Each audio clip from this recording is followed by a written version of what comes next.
My name is Jason Vogel. I'm the Deputy Director of the Climate Impacts Group. I also run the Northwest Regional Integrated Sciences and Assessment Program. And I'll let my co-presenter here introduce himself. Hi, everybody. My name is Brian Henning. You see him pronouns. I'm the director of the Gonzaga Institute for Climate, Water, and the Environment, a professor of philosophy and environmental studies here at Gonzaga University in Spokane, Washington. Thanks, Brian. In today's talk here, we're going to talk to you about extreme heat in the Pacific Northwest, strategies for next summer and beyond. And this is inspired by a an article that we published in The Conversation, which then got pulled into a book on extreme weather. But we're going to get into some like interesting nitty gritty on extreme heat. So yeah, buckle your seatbelts and we'll get started here. So for my part in this talk, and I'll give the first half of the presentation, and then Brian will follow up. I'm going to tell you a bit about the contents of our In the Hot Seat report. This was published in June of 2023, so it's a while ago, and you can see at the bottom of this slide some of the other critical partners in making that work happen. Notably, the State Department of Health was deeply involved in this, and you'll see how that's played out over the course of this talk, but also the Washington State Climate Office and the Center for Health and the Global Environment, in addition to Gonzaga and the Climate Impacts Group. But I kind of want to frame this report as more of a snapshot in time in sort of the evolution of work on extreme heat in Washington State. So I'll tell you a little bit more about the contents of the report in a moment, but first I want to kind of share the story of extreme heat in Washington State as I see it, which I'm hoping gives you a little bit of a view into how the various actors, academia, government, civil society, can really make a difference on an issue of pressing public concern. And I'm doing this in part because I've gotten a lot of questions around like, how do you pull together a report like this? Or how do you ensure that research is relevant to society and who needs to be involved? And I kind of want to give this background to give you some perspective into those kinds of questions. So I'm going to leave this slide up for a little bit while I kind of speak towards it. But, it, people were concerned about heat forever, right? But really before this heat dome in June of 2021, extreme heat just wasn't really a major issue in Washington State. Many of us live here because it's just pretty comfortable year round. The summers are pretty magical. It's a little warmer on the east side of the Cascades. There's always a couple of really hot days in the summer, but more or less, it's just not a place where you think about it being hot. And of course, that all changed during this 2021 heat dome. But as silly as it might seem now, when I was speaking with people after that event, even people involved in public health, they told me that they just really simply didn't believe the projections, the forecast for the extreme heat event. These projections of maybe 110-degree weather was so far outside the realm of their experience, they just kind of discounted it. And then we all kind of learned to our chagrin that that kind of an event is possible, and we're also just woefully unprepared for those kinds of events in this region. Soon after this like major impactful event occurred, I just sort of floated the idea of an after-action review of the heat dome to then director of the Climate Impacts Group, Amy Snover. And she agreed that it was really important, and the Climate Impacts Group could play a role in sort of seeding this project. And we were able to do that because the Climate Impacts Group has received a state legislative proviso that's pretty broad. It says, it asks us to quote, conduct data modeling and provide technical assistance on climate impacts analysis to Washington communities, businesses, and governments. So thank you to the state legislature for enabling us to sort of take the initiative in moments like this, like after a major event, such as the 2021 heat dome. And so by December of 2021, I had hired a policy researcher, Zach Pearl, who really helped to drive this work. And we moved really fast. Within 6 months, we had done a really deep dive in the literature and speaking with experts on the topical area to get to a pretty comprehensive assessment of the exposure, the sensitivity, and the adaptive capacity that drive heat vulnerability among different populations in Washington State. So the vulnerability of, of elderly populations that might be, mobility impaired is different from outdoor workers as a really obvious example, but it's important to understand those differences. And as part of that work, we also identified these specific policy strategies to reduce heat-related illnesses and save lives. And it's important to think both in terms of short-term emergency response and also long-term risk reduction. And that effort culminated in this peer-reviewed journal article published in January of 2023. But we knew a peer-reviewed journal article was not going to change the world, right? That's not the end of the story. It was just an important step in really establishing this comprehensive understanding of the problem. But we knew that to make real progress protecting public health and saving lives, we would need to work in partnership with others. So on January 3rd of 2023, like days after we were told that the article was published, my colleague Zach reached out to one of our close partners at the DOH, who had helped us with the paper with this message. And I just want to share this because I feel like it kind of tells you the story of how people actually get work done behind the scenes. And here it is, quote, Jason and I discussed today what our next steps with the heat research should be now that the paper is published. It's nice that we have an academic publication, but we'd really like to take our work, which became relatively dense and academic, and make it into something that empowers you and those in this field of heat resilience to gain the political support and our financial backing to make a real difference. I'm wondering if you had some time in the next week or so to meet with both of us. So I'm gonna keep telling the story. I see that a hand is raised. I'll get to you in just a moment, but let me finish this line of thought. So this email went out to somebody in DOH, and really rapidly we ended up pulling this team together in February of 2023 that became the group of people that drove the research and work that turned into in the hot seat report. Um, I'm wondering, and Brian, you might have a thought on this. When people are raising their hand, I'm going to take a pause and see what they want to ask, but also let folks know that you can put questions into the chat and we'll get to them at the end of the talk. Um, Sarah, I'm not sure if you can unmute yourself and just go ahead and ask your question, but if you can, please feel free to do so. And if you can't, maybe you have to put that in the chat and then, oh, there we go.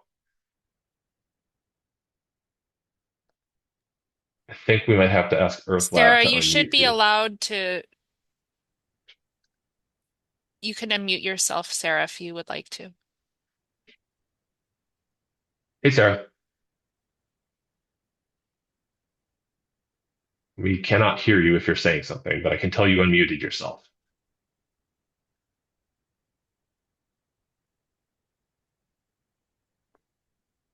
Okay, that feels like maybe technical issues. We've got other people raising their hands. I'm going to keep going because a bunch of other people are probably watching us fumble through this. But know that we're preserving a bunch of time at the end of this talk to answer questions. So I'll go back to my story. So in the hot seat, that report is published. Or sorry, it's not. I wasn't yet at the publication. So we got this small team together. Notably, it included people in the State Department of Health, right? These are the people who are empowered by the state to actually try and protect public health. Um, and at that point, we were really trying to get to the point of identifying very specifically what actions could be taken to reduce heat-related illnesses and to save lives, and exactly who could do which things. So really trying to connect the dots between the actions that could be taken and the actors who would be required to do that. And in many cases, what we learned was that there's multiple actors required to implement some of these things. And a lot of those actors don't actually have a public health mandate. So there's a lot of complication in tackling extreme heat and other public health issues. But to keep with the timeline of the story, um, again, really quickly, within 4 months, we got this team pulled together, got the report finished with some nice fancy graphics. We had a Spanish translation of the report, which was important because we have a lot of people who are exposed to heat that are Spanish speaking primarily. And we also had a robust communication strategy that was an attempt on our part to try and augment the impact this report would have. So that's in that June, July. We released the report on the anniversary, the 2-year anniversary of the heat event. In part, that was like a PR strategy. Um, but the communications strategy included a sort of a big, release event. It was invitation. We got a bunch of people into the room. It had a panel discussion, a presentation, and we handed out copies of the report. But concurrently with that, we had this piece published in The Conversation that inspired us to give this talk. We had a guest editorial. I think this was Brian's guest editorial in the Spokesman Review. That's the Spokane newspaper.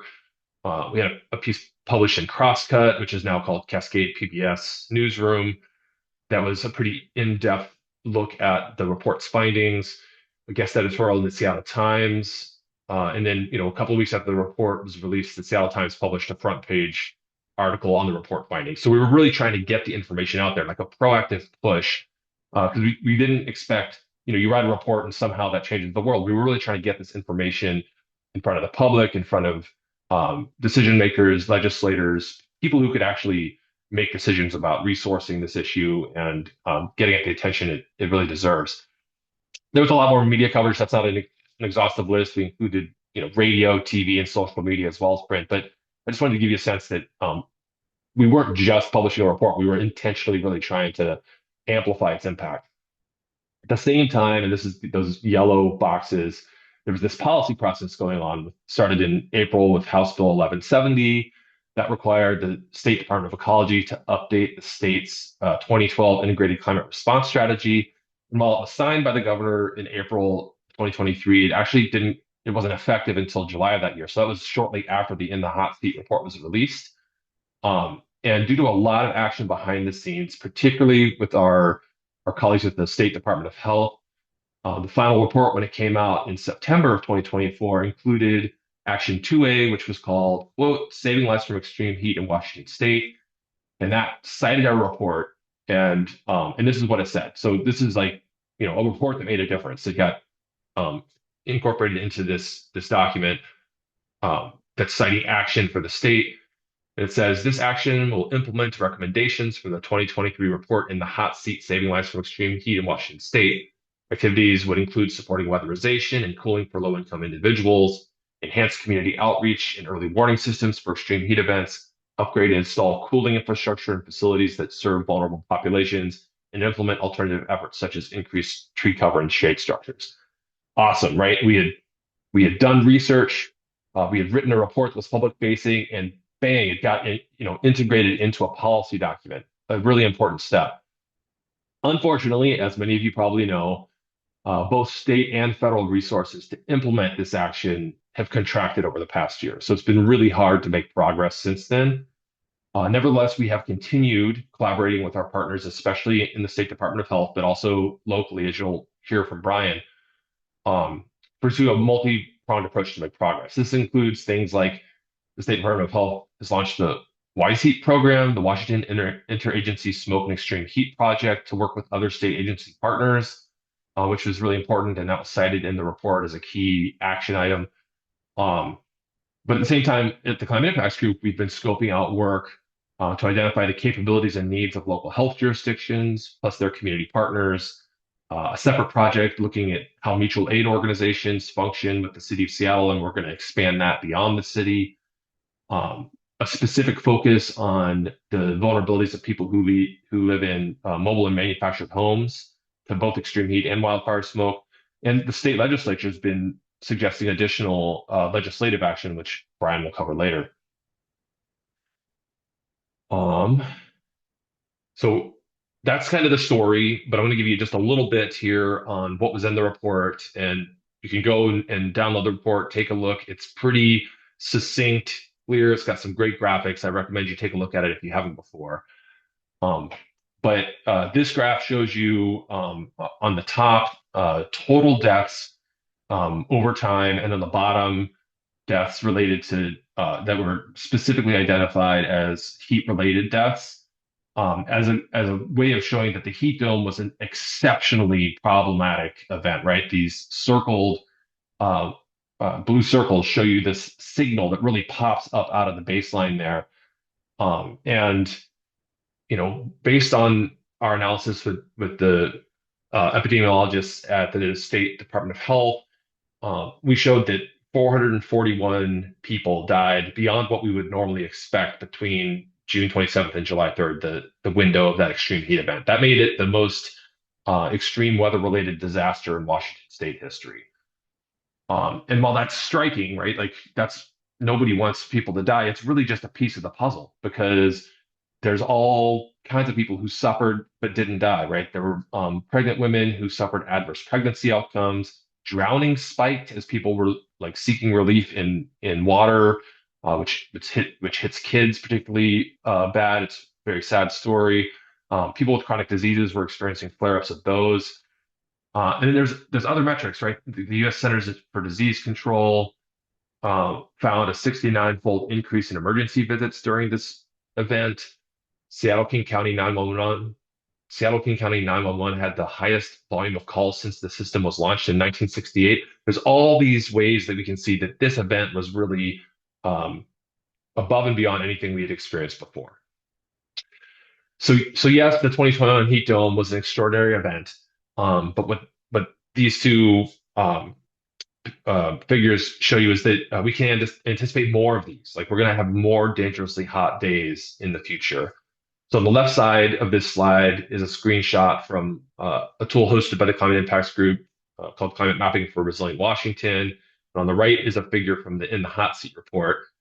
On the left, what you can do is, we use climate models to project future extreme heat days.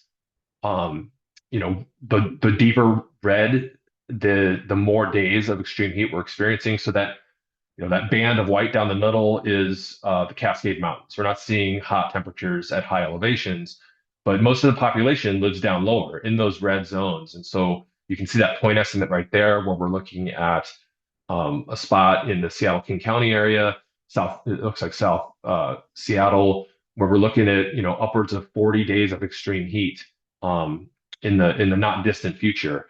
That's a lot more extreme heat days than we've had to experience in living memory, right? So we're expecting a lot more. A different view into the same sort of data on the right there, looking, between 1971 and 2021, we experienced on average just 3 extreme heat days a year. But using different climate models, you can look at either the orange line or the red line there. But by the 2050s, we're going to be looking at 17 to 27 extreme heat days. This is for west of the Cascades. In the report, there's a separate chart for east of the Cascades. But it's a huge increase in extreme heat days. And that's going to cause a lot of the same problems we saw in 2021, which justifies that we need to take action now. So it's time to act. What can we do? And here's sort of the beauty of extreme heat is we actually know what to do in a lot of cases. Evidence from places with much hotter climates than Washington make it clear that people can not just survive, but can thrive in areas with high heat. Think of Phoenix, Houston, places like that where people live their lives in much more difficult heat conditions than we experience here typically. So we know we can do it. And what you'll see is a series of 3 slides here, and these images are in the report if you want to take a look at them later. What you see on the left-hand side is sort of a status quo picture of, a situation in which there is some vulnerability to extreme heat.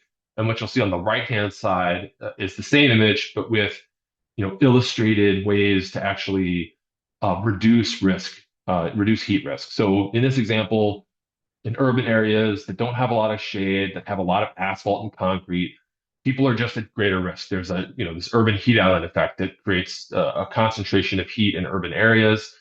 But some of the solutions are tree planting, developing green roofs instead of asphalt roofs. You can build shade structures. These things can all reduce urban heat islands. But there's, emergency response actions like doing heat checks on vulnerable populations. In this case, a homeless encampment might be an example of a vulnerable population, but there are others. You can make sure that public and commercial spaces that have air conditioning are open to the public, maybe extending their hours, like advertising their availability. and ensure that there's transportation to those venues. These are all things that can reduce risk in urban zones. Here's another paired set of images. Um, on the left, right, this is our status quo picture. One major category of vulnerable individuals are older folks, often with pre-existing medical conditions, sometimes limited mobility. They're just at higher risk during extreme heat events. But looking to the right, what are some of the things we can do? Something as simple as putting blinds in the windows can really reduce the heat that's experienced by people that are kind of stuck in place. You can plant trees in south-facing windows to provide some shade. You can install and use air conditioning that can really save lives. And the little phone ringing there is meant to symbolize conducting wellness checks, like checking in on people that can't, move from where they're at, can really go a long way towards reducing illness and saving lives. Here's our third and final sort of paired slide. Outdoor workers are especially vulnerable. Um, and what you can see on the right-hand side here is, studies have been conducted that show that one, shifting the hours people are working is really effective at reducing heat exposure. So you're not working during that hottest part of the day. The closer people are to bathrooms, the more likely they are to take breaks, um, especially women. And you can set up temporary shade structures with water available to really reduce that extreme heat risk for outdoor workers. Um, the real challenge across all of these strategies is that it requires the coordination of a lot of different participants. And that's what you see in this slide here. This is a snapshot out of the report. But because so many people are involved in these strategies, we've identified on the right-hand side of this slide, households versus community-based organizations versus different state agencies. And for each of the strategies that we describe, like you can see on the left-hand side here, we identify specifically who's involved here, who's implicated in helping to take action to get that done. And in this example, just increasing tree canopy and shade structures, we're looking at, households have to, potentially be involved because, you know, planting trees on your own property might be part of the solution. Parks departments have to be involved because they're downstream users of state and federal urban forestry programs that are administered by the Department of Natural Resources. So DNR is involved. The Emergency Management Division gets involved because they administer FEMA's hazard mitigation grants, which could consider heat mitigation strategies like targeted tree planting in reviewing projects to award. The Department of Commerce provides guidance under the Growth Management Act to local jurisdictions, so that could also be part of the solution. So you start seeing how complicated this gets, but we describe it in detail throughout the report, which I recommend to you if you have a chance to look at it. And with that, I believe I'm passing it off to Brian. Wonderful. Thanks, Jason. Looks like you've got a friend there joining you. Good timing. Hi, everybody. So I'm going to share a little bit about what we've been doing here in the Inland Northwest. Spokane, Washington is on farther eastern side of Washington State. If you're joining from elsewhere in the country, we're just about to the border with Idaho on the other side of the Cascade Mountains. And so the climate is quite a bit different in this area. Why don't you go ahead and move forward there, Jason? So I'll do a similar sort of walk through a little bit of a timeline, what it looked like for our work. The 2021 Northwest Heat Dome really was a catalyzing event for us. Jason talked about how impactful it was. The Climate Institute here at Gonzaga started just a few months prior to this event. And so as a brand new academic project at Gonzaga, it was an opportunity for us to figure out what, if anything, can we do to help our community. And so what emerged was this idea of trying to help our community understand what happened and then begin to respond. And so the blue boxes here are on the understanding side of the equation. And the gray are in the beginning to respond. So part of what we found was that there was a significant lack of an understanding amongst our community leaders and news media about exactly what happened during the event. A lot of times we do have extremes of weather in Spokane. It's not unusual on this side of the state. It's less mild. We'll have intense winters and summers. And so because we have, for example, very cold spells, we're regularly establishing heating spaces during the winter. And so a lot of leaders thought what we need is cooling spaces in the summer, just like we need heating spaces in the winter. And there's some truth to that. But that primarily put this initially in the box of having only to do with unhoused populations. And although, of course, those vulnerable populations are especially affected, what we suspected and subsequently found was that actually the problem was much more widespread than just those people who are unhoused. Most of the people who died and got sick were housed. We have very high rates of poverty in our community, and that was one of the biggest impacts. So starting around 2022, just the next summer after the heat dome, we got a small grant from National Oceanic and Atmospheric Administration to conduct an urban heat island mapping project to figure out exactly how heat is distributed across our community, figuring out what neighborhoods are in fact most affected. And that was a really useful starting place. We knew anecdotally that that was the case, but this gave us concrete information. We found that some neighborhoods have had about a 14-degree difference at the same time, at the same day, on our study day, and that we now know which neighborhoods are most affected. Then we were interested in figuring out with the Department of Health how those interacted with other demographic factors, and published an environmental justice report looking at how there were strong correlations between race and poverty and the likelihood of living in an urban heat island. And so in a fair community, whether or not you have money and whether or not you are non-white shouldn't be a strong predictor, but our research found that it was. And so those data points of understanding the problem, how it is expressed in our community, was really useful in beginning to help people understand that this is actually a very widespread challenge that's affecting a lot of people in our community. The year after that, in 2023, we conducted a community leader symposium with colleagues from the University of Washington's Department of Environmental and Occupational Health Sciences. Tiny Bush Isaacson's team was really helpful in conducting a World Cafe symposium with community leaders and publishing the results of that. The goal was to help understand what happened during that event and how do we become better prepared. And so we started to understand what those community leaders from nonprofits and municipal in the city and the county were experiencing and what we needed to do. So we felt like we started to get in a better position starting after that point around 2024 to start helping to provide decision support to community leaders. We worked on a draft of an ordinance, which was eventually passed in August of 2024, that established renters' right to install cooling, so that landlords could not prohibit tenants from installing air conditioners. This is modeled after something that was done in Oregon and has been implemented. We still need to do more work in helping people to know what their rights are and to advocate for them, but that was a good starting place. And then we really started picking up some steam, and I'll talk more about this in subsequent slides, but we started to establish a resilience hub network. And I'll talk a little bit more about what that is. We started working on plans. We helped to facilitate a process for developing extreme heat and wildfire smoke resilience plans for the city of Spokane. And then just last semester in the fall of 2025, with our law school, the Climate Institute established an environmental and climate law clinic to help provide additional policy support for the development of policies in our region to help advance some of these systemic and structural changes.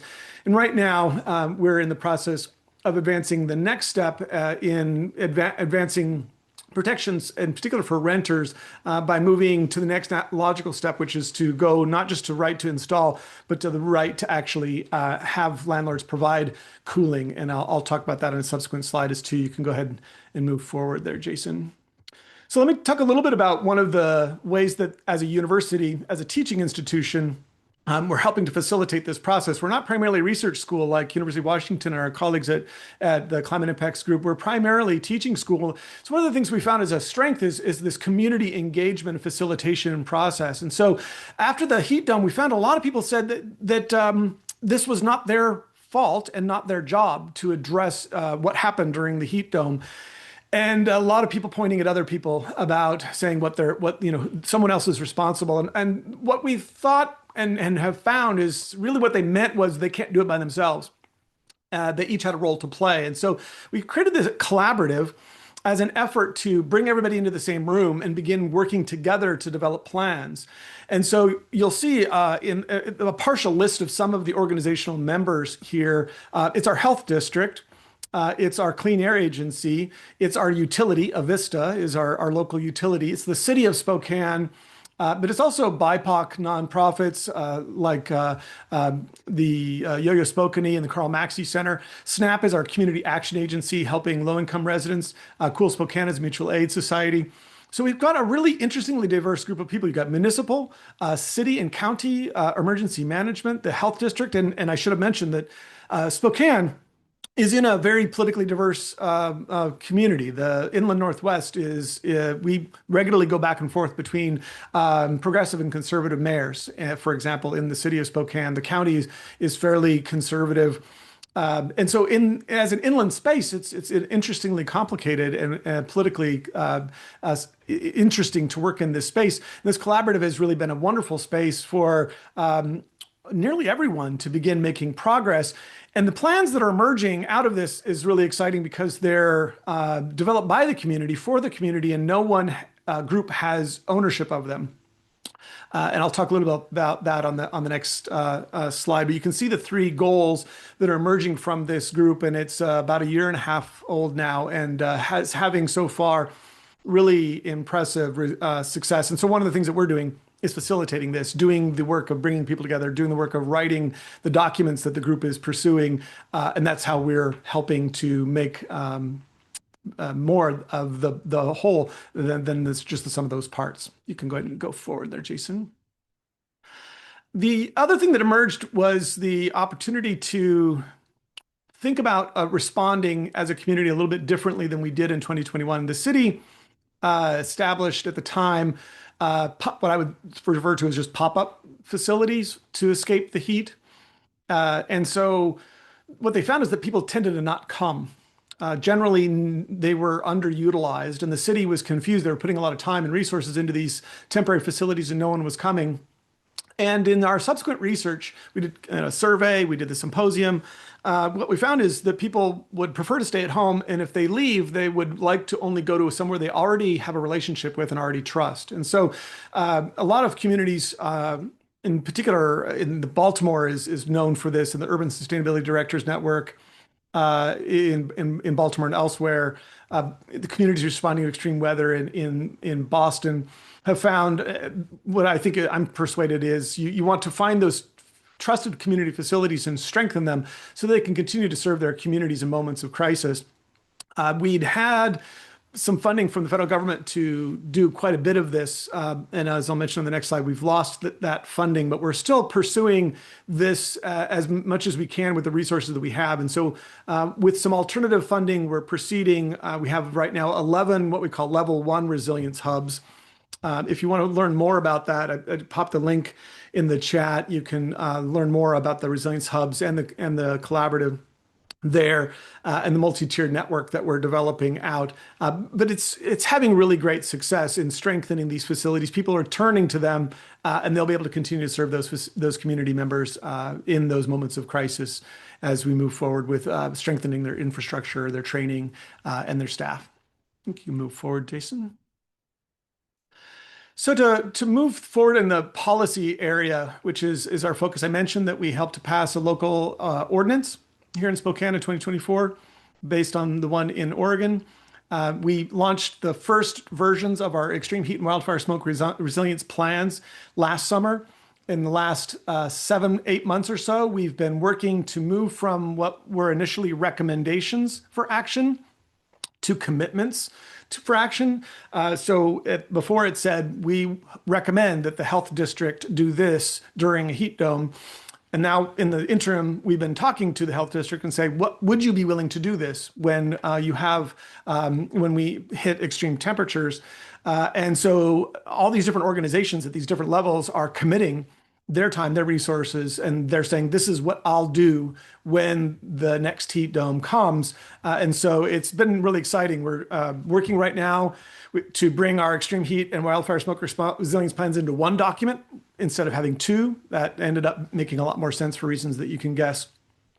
But to make sure we have lots of time for discussion and question, let me just update a couple of other exciting things I think that are going on here in the Inland Northwest. As I mentioned, we're working on a renter's right to cooling ordinance. It's just last week I shared it with city council members here in Spokane, and there's a lot of interest. I'm hopeful that they're going to take it up and bring it for a vote in the next few months in hopes of having it in place before next summer's heat. And that would establish a requirement that landlords would have to make it so that bedrooms could be maintained at 80 degrees or Fahrenheit or lower as a condition of occupancy. Right now in Washington State, you can't rent a space if it doesn't have heat.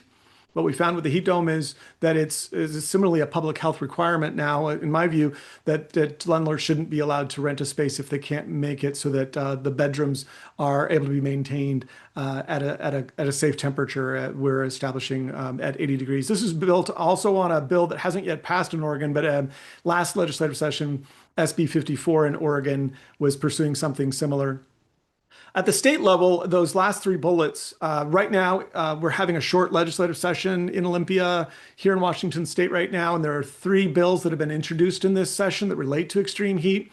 Starting from the bottom and going up, HB 2183 is not one I'm involved with directly, but if it were passed, it would require counties to establish heat response plans. And I'd like to think, I have no evidence of this, that the report that Jason and Sig and we all participated in had something to do with creating the conditions to make this sort of thing possible. It very well may have a direct impact on that. SB 6200 would do at a state level what we've done here in Spokane, making it so that renters have a right to install air conditioning. It would be SB 6200. That's still alive and very well may make it this session. We'll see. HB 2265, it was really, really ambitious, especially for a short session, but it would establish three things: a renter's right to cooling, a renter's right to install, and tenant eviction protections during heat waves. That got a hearing in our House Housing Committee, but didn't make it out of committee yet. But I think is on a path to be reintroduced in 2027, and hopefully will eventually become law.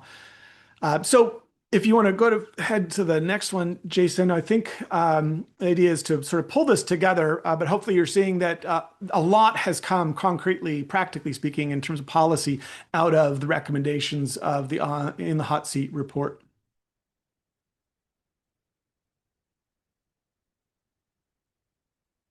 Oops, I think you're muted there, Jason.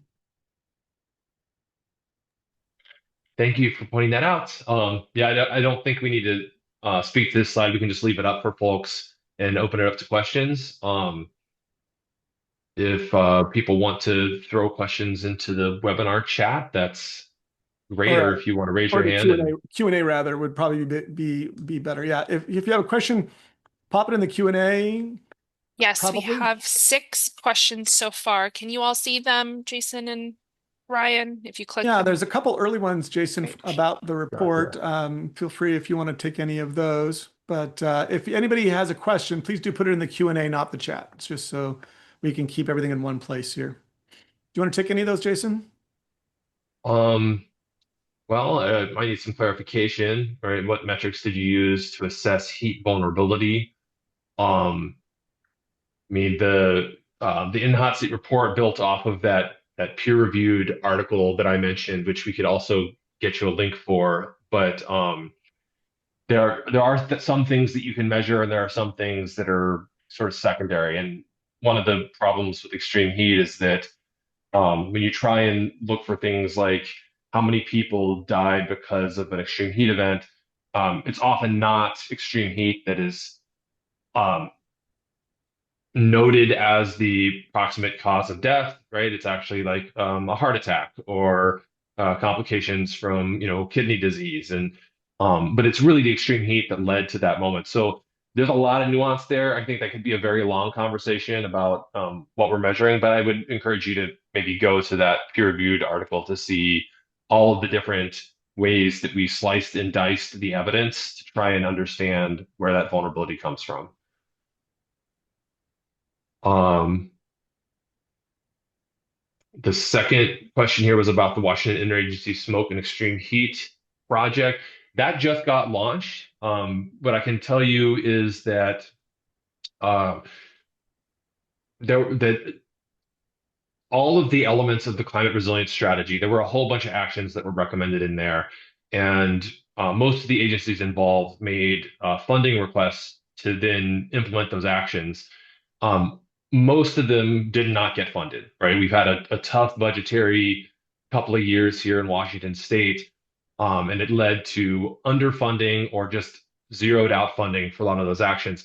But the Department of Health got just a little bit of their requests funded, and it was enough for them to engage in what they're calling this the YSEEP, the Washington Interagency Smoke and Extreme Heat project, which brings together all of the relevant state agencies to talk about who's responsible for what. It's a little bit like what Brian was describing in terms of getting all the right people in a room to generate consensus around who is responsible for what.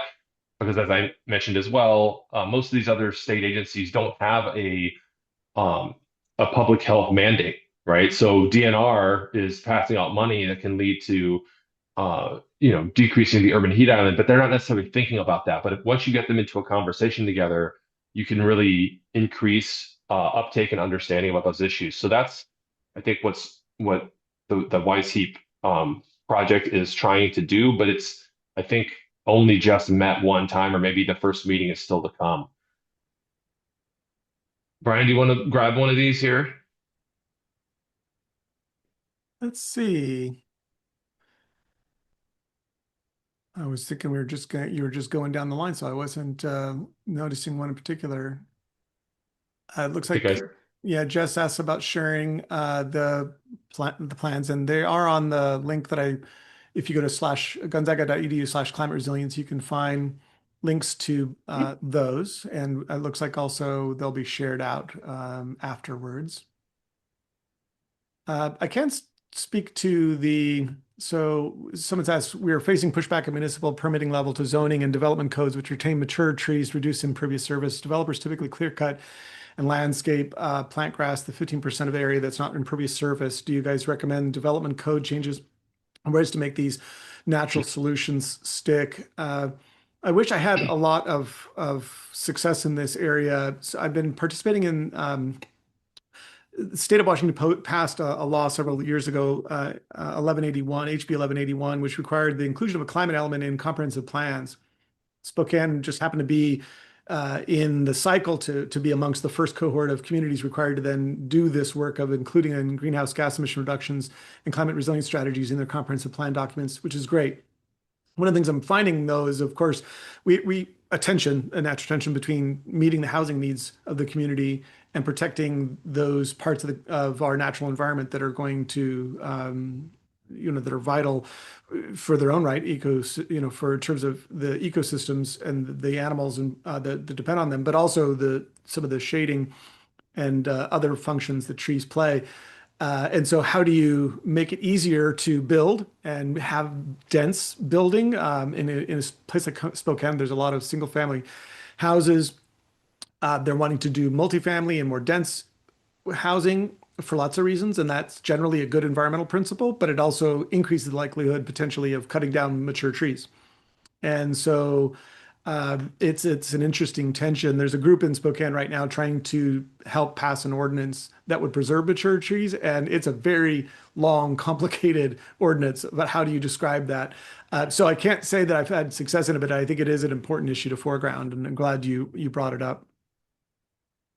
Brian, I'd love to add to that one, because this is where things get really interesting and complicated.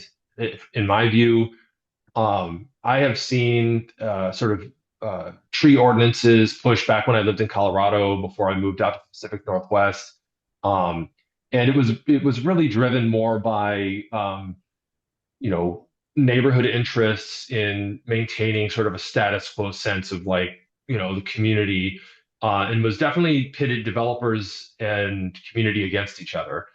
Um, but interestingly, from my standpoint, the most vulnerable populations don't typically live where there's already mature trees.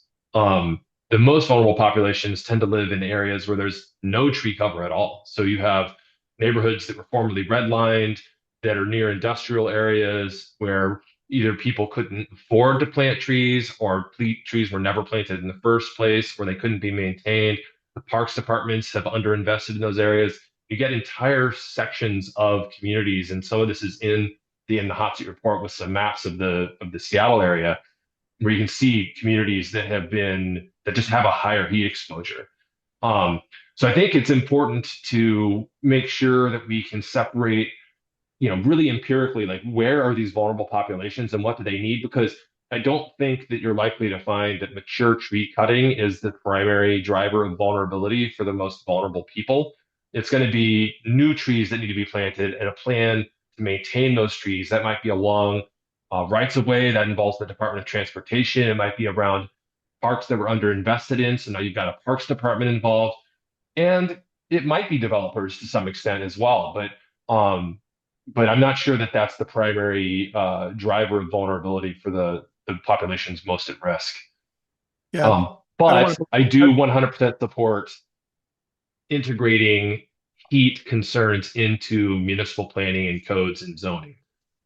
Yeah, I don't want to belabor this when it's a really good point. And frequently, our urban heat island mapping did reveal, unsurprisingly, that the wealthier communities have great, beautiful tree canopies, and the poorer communities don't. And the city, to its credit, is using those maps to direct tree plantings and also wonderfully creating programs to help maintain those trees, not just plant them. And that's always a really a big challenge. So, but how do we protect those mature trees in those communities that have got them is still an interesting challenge.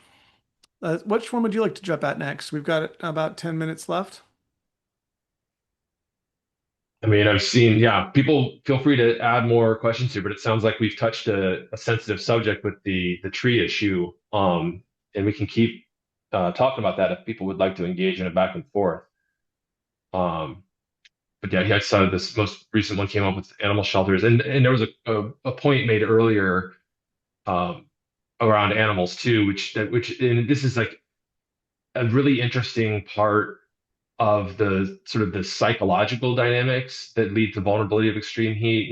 The picture that I showed had somebody that was stuck in a bed, but in many cases, the what research has shown when you ask people why they are not willing to go to a cooling center, it's really kind of understandable concerns. One is leaving their pets behind. People don't want to leave their pets behind. They love their pets. And I think especially when you're talking about older folks and their companion animals, and leaving them behind just doesn't feel right. And they're often not welcomed into some of these public spaces, so they stay at home, right?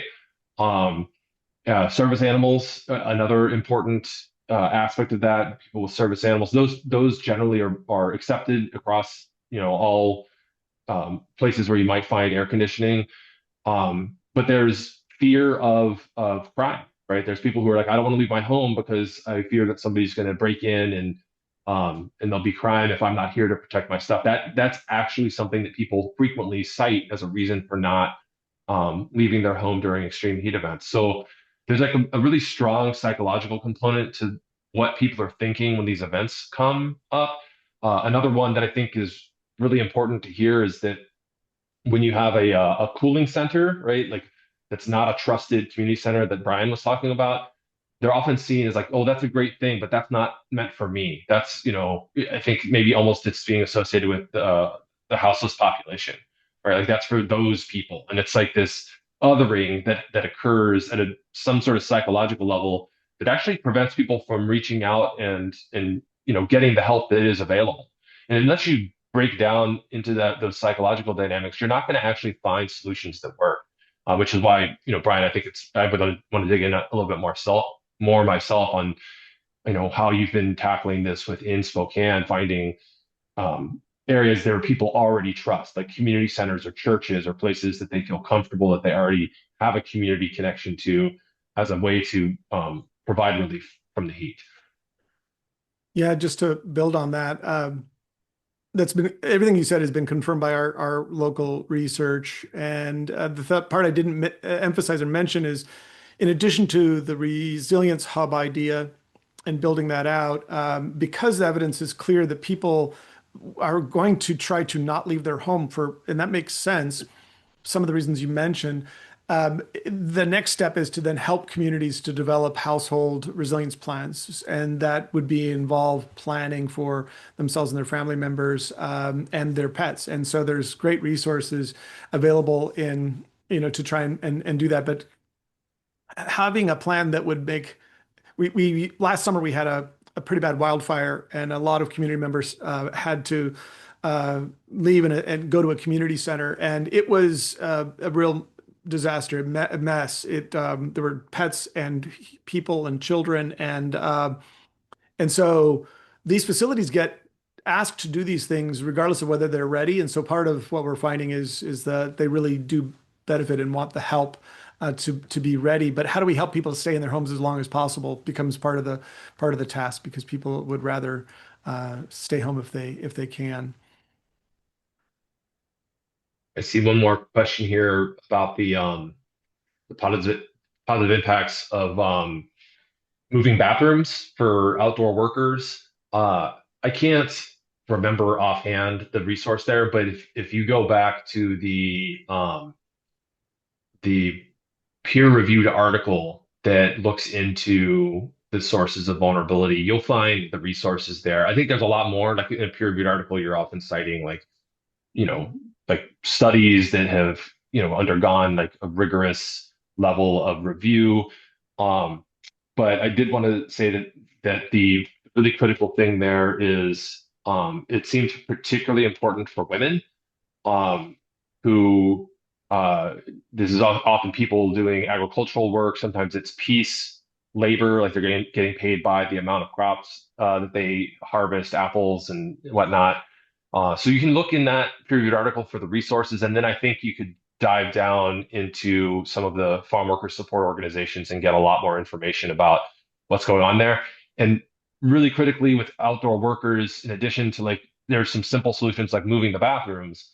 Um, it's important to note that some of the solutions are really easy to write down on paper. Like you can like light uh, L&I, Labor and Industries, can put out a rule which they have that is supportive of extreme heat protections for outdoor workers, but implementation gets really sticky. And that was a big complaint that we heard through some of our, we've been working with partners at Washington State University who were looking at farm worker issues. And what they found was that, these requirements that come down from L&I don't actually make it to the supervisors at the farm level, the people that are managing the workers. And so they found this critical disconnect between the people that are managing your average farm worker, who tend to be other farm workers who just sort of went up the ranks and started moving into a management position, and the farm owners themselves. And so, this is a place where we could find really interesting solutions, like an educational program, outreach work. This is something that might go along with farm workers unions or other kinds of training programs where you could let people know that these requirements exist, and more importantly, why they exist, right? Like if the answer is make sure the bathrooms are closer, it's not that hard to implement. You just need somebody to understand it's something that can be done. But I think that's a little microcosm into some of the challenges that you face trying to implement some of these things, especially for those most vulnerable populations that they're not necessarily well resourced. They're not being paid attention to. They're kind of invisible in a lot of cases.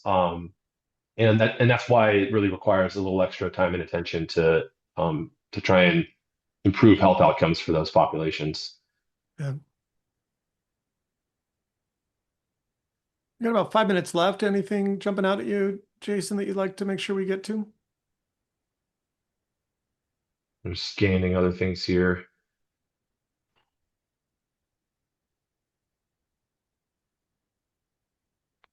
There was a little bit of a question about high heat occupations here. That's a great question. Um, Initial focus was, my understanding was primarily focused on farm workers and construction workers, both of whom tend to work during the heat of the day outside. I think they put um, firemen in that category as well as high heat exposure. And then they quickly, this is in the state of Washington, but I understand something similar what's happening in Oregon. They quickly realized that there's actually a lot of people who are indoor workers in facilities that don't have air conditioning, right? Like a large proportion of the infrastructure built in on the west side of the Cascades, at least, um, in older housing stock and older, commercial stock is it just wasn't installed with air conditioning, right? It doesn't necessarily have cooling at all. And so you actually have a whole category of people that you might not even think of as having quote unquote heat exposure, because they're maybe just office workers, but they happen to work in an office building that doesn't have cooling, and that can be just as problematic as being an outdoor worker. So last I heard, there was an effort afoot at LNI to provide similar heat protections to indoor workers who are still exposed to heat due to the nature of the buildings they're in. I don't know how far that's gone, but it is another like insight into just how complicated the heat exposure question can be. Um, so yeah, I just wanted to add that bit. I'm going to Looks like put we in the chat a link to a document that we found really helpful that one of the things that they've done is do a survey of jurisdictions in the country that have passed local ordinances related to extreme heat. And it also mentions some of the um, ways that they've established what counts as cooling in those instances. And we're fortunate to not have much humidity here, and those spaces that have higher humidity have approached it differently. But that's a good resource I just put in the chat for those of you who are out there interested in pursuing this. Um, there's one question here that says, is there support for renters or landlords to replace windows because of the extreme bills make it too expensive to cool your space? For example, $1,000 or $2,000 a month for electricity during the extreme heat event. It is absolutely an interesting challenge. Frequently, we find in Spokane, because we have a lot of single family houses that are rented out, a lot of times the tenants are paying for the utility bill, and they are having to make the difficult decision about whether to use cooling, given that they have other bills that they have to pay. There are our local community action agencies, Spokane Neighborhood Action Partners, does have a utility bill assistance program, and it's in collaboration with our utility. I think it's not well enough known enough that that's a resource for people, but it is always tragic when people have to choose between paying for other bills or maintaining a safe space. We don't have right now in Spokane any way of incentivizing or providing funding for these changes to be made. But really, although it'll cost landlords something to do, I can't see a reason why we wouldn't still require it. It costs money to provide heating, but we say you can't rent a space if it doesn't have heating because it's not safe. And the same logic, to my mind, applies now to cooling. And so it's a condition. We've created this world of a changed climate, and now we have to provide safe spaces for people to live in.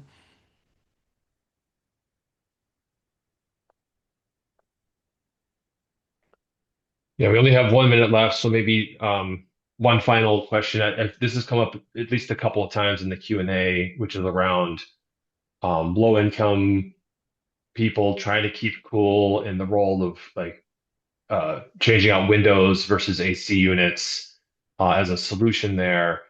Um, and to some degree, I think the answer is there's an all of the above requirement here, but it's very context specific. So I wouldn't want to put all my money into replacing windows. If I had, $1,000, just to have a round number, I have $1,000 to spend to help somebody.